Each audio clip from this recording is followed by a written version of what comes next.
What is going on, dudes and dudettes? Sorry, I've been sick the past couple days, since like Sunday, I think.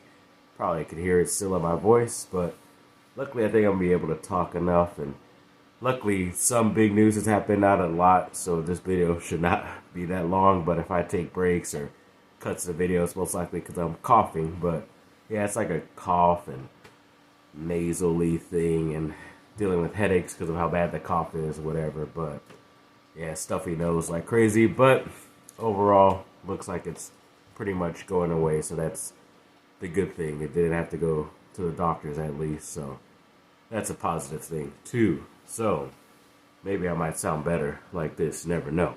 And if you hear some like extra white noise, it's because I do have some type of heating system thing on, just to try to be able to soothe in my voice a little bit more for this second as I'm doing this video. Hopefully that's not too bothersome. And for some reason my ear is not popping. It's freaking weird. And yes, USC football had their pro day the other day in nice, rainy Southern California. Pretty crazy, but a lot of the guys did most of their stuff, like Travis Dye, Tuli Tuipulotu, Mekhi Blackman, Jordan Addison, Andrew Voorhees was out there, Brett Nylon was out there as well. A couple of guys too, Terrell Bynum, a lot of guys showed up. Brandon Peely as well, who may have not have been invited to the combine.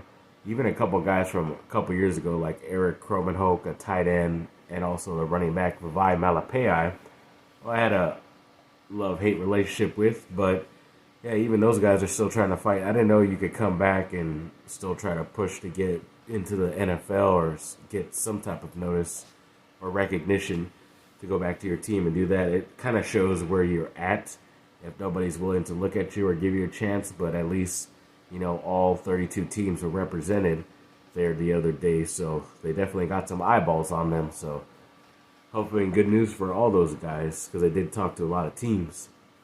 When it comes to the transfer portal, yes, Malcolm Epps, a tight end in football, recently put his name in there. I think it was yesterday. When he came, he did pretty good his first year, but this last season, especially with Lincoln Riley, it was pretty bad. He only had like 3 catches, something like that. So I think he saw the writing on the wall, and plus this might be an indication that USC is getting the top uncommitted 2023 commit in the tight end Deuce Robinson, because it's pretty obvious that USC has not been using their tight ends, but if they do use one, it would be him, and Epps knows that he's not going to get any playing time for his final year, so might as well move somewhere else and get some type of tape out there for the NFL. But yeah, no hard feelings towards him. Good luck to him in his future.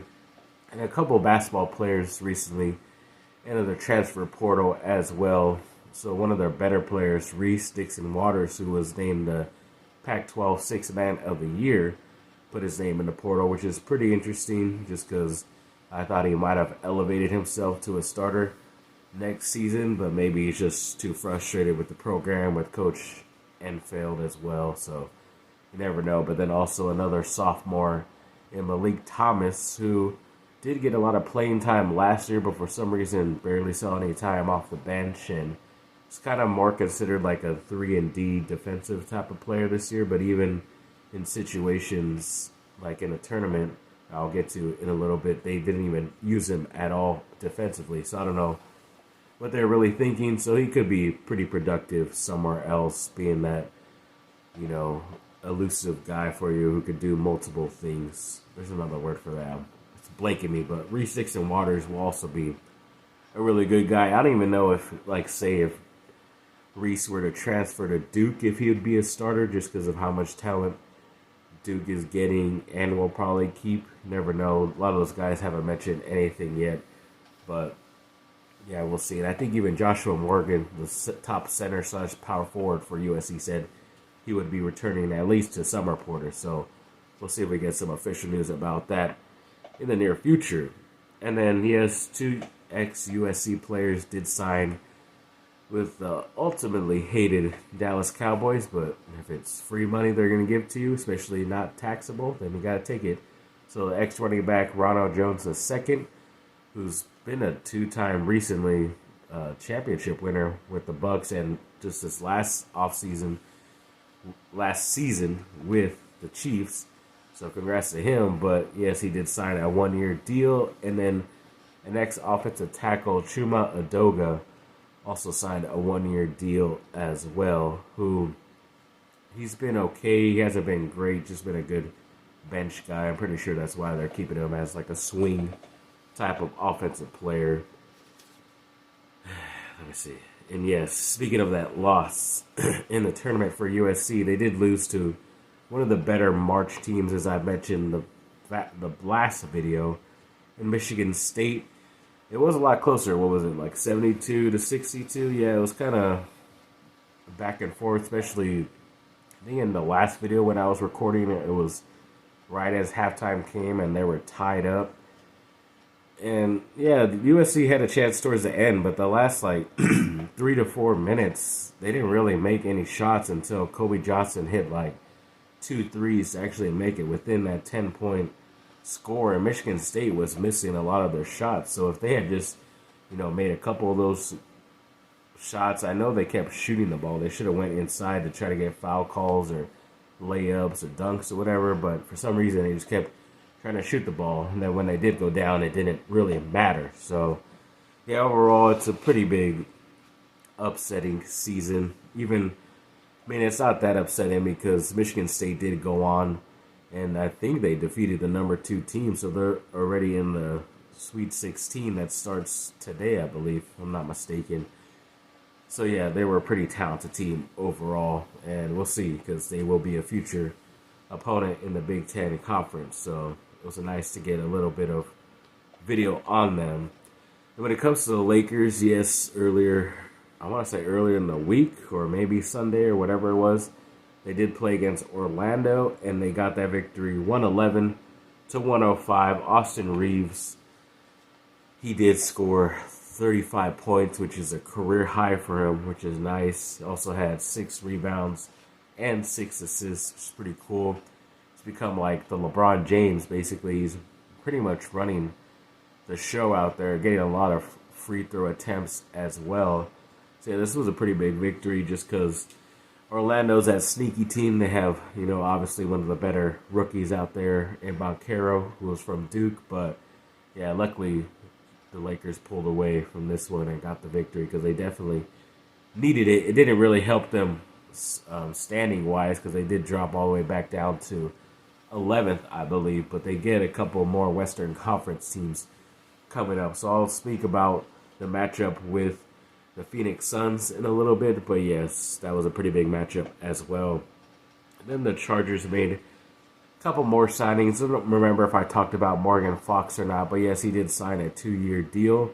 It's pretty cheap. It's like around $10 million or less, and a lot of guys who had, stats way worse than him are making like $10 million plus a year over 4 years. So yeah, either way, this is still a nice steal.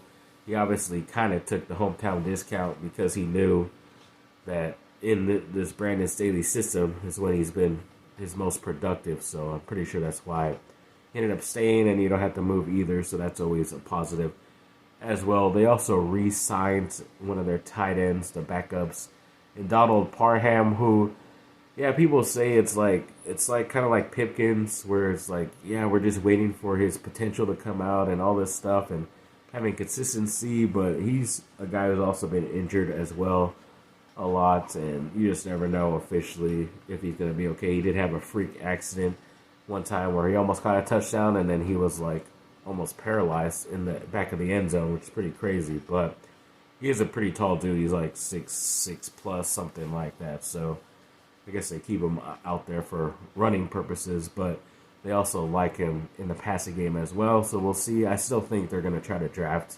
another good tight end. I thought this might have been like a part where they might have gotten Dalton Schultz from the Cowboys, but he looks like he signed with the Houston Texans anyways on a 1-year deal for $8 million. So I don't know why they couldn't offer him close to that over 2 years, but whatever. And then they also signed one of their top special teamers in J.K. Scott, who is really good. He doesn't punt punt the ball very far. Like, he averages 40-something yards, but he does average the highest amount of time the ball is in the air, like over 5 or 6 seconds, something like that. So there weren't a lot of punt returns or anything like that on the Chargers this last offseason, so that's obviously pretty good and definitely a good reason to bring him back. So not mad about that. Then they also made a very small signing and bringing back a cornerback in Kaman Hall, who was just very down in the depth chart, help you out on either special teams or if you have major injuries to a lot of guys. But excuse me, either way, I don't think it's going to be as significant of a signing as of right now. I still think the Chargers should go after a couple of really good safeties. I know since Nasir Adderley decided to retire, and they have Alohi Gilman there, he's still on a rookie contract, but he did okay finally for the Chargers, but he still isn't a guy I would like to trust. I want to go with some proven talent. And there's a guy, John Johnson III, who was released from Cleveland, who the only reason he got that contract from Cleveland was because of how well he played with the Rams when Brandon Staley was there, the head coach for the Chargers now. So them pairing up again, I think, will be really good. Also, another ex-Rams safety, and Taylor Rapp, who is still out there and available. I still think he could be a good plug-and-play player right there as well, unless they're looking at the draft. You never know. They did that last year and got JT Woods and got no production out of him last year. So that's what we're dealing with. And then the Lakers, yes, they played the Suns, as I mentioned, and it was a pretty big matchup, even though Lakers were missing LeBron James, the Suns were missing Kevin Durant and DeAndre Ayton, their center, but the Lakers were able to get this victory 122-111. Anthony Davis had 27 points, 9 rebounds, 5 assists showing up. Austin Reeves once again had 25 points and 11 assists. Those assists were a career high, so once again making a career high. And D'Angelo Russell had 26 points and 6 assists as well. So once again, a nice overall victory for the Lakers. And yes, I think this one win helped them move up one spot, because a lot of the other teams that are ahead of them that they needed to either win or lose the past couple days, they've done the opposite. So so they're kind of stuck in a limbo. But I think they have their next game against Oklahoma City, which might be tomorrow, which is pretty big because I think they are ahead of them. OKC is ahead of the Lakers right now, and it would be like a tiebreaker also victory. So it definitely is a big time victory in my opinion. And I guess there was some speculation that Anthony Davis would not play in any more back-to-backs, which I think the Lakers only have like one more back-to-back, but he did say he will play either way, as long as, there's a chance they would make it into the playoffs. So at least he has that mentality as of this second, so that's good. And yes, what you're all here for. Yes, Duke did make it into the second round. Excuse me, beating Oral Roberts, but then I mentioned this before, they did face a pretty interesting Tennessee team who was like one of the number 1 or 2 seeds last year, so they were a really good team last year but lost early, so everybody didn't trust them this year. But I knew it was going to be a tough matchup just because they're older, and yes, Duke is talented, but they're young, very inexperienced. At times they're running 1 junior and 4 freshmen out there.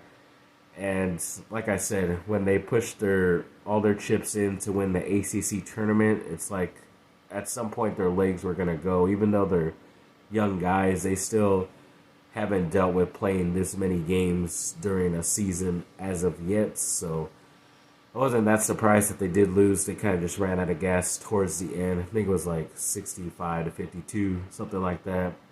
Tyrese Proctor had the more okay stat line at the end. The freshman had 16 points, certain number of assists as well, but I'm sure that just gives him more clout to end up leaving Duke and going to the NBA early.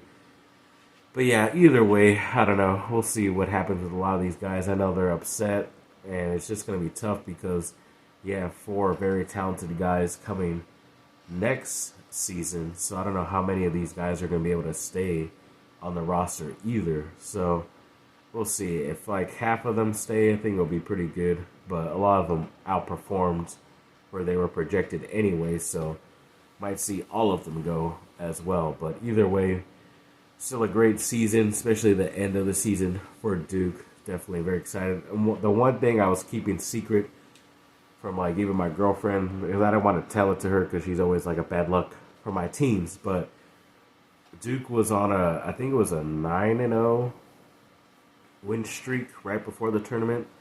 And I want to say you win 5 games, right?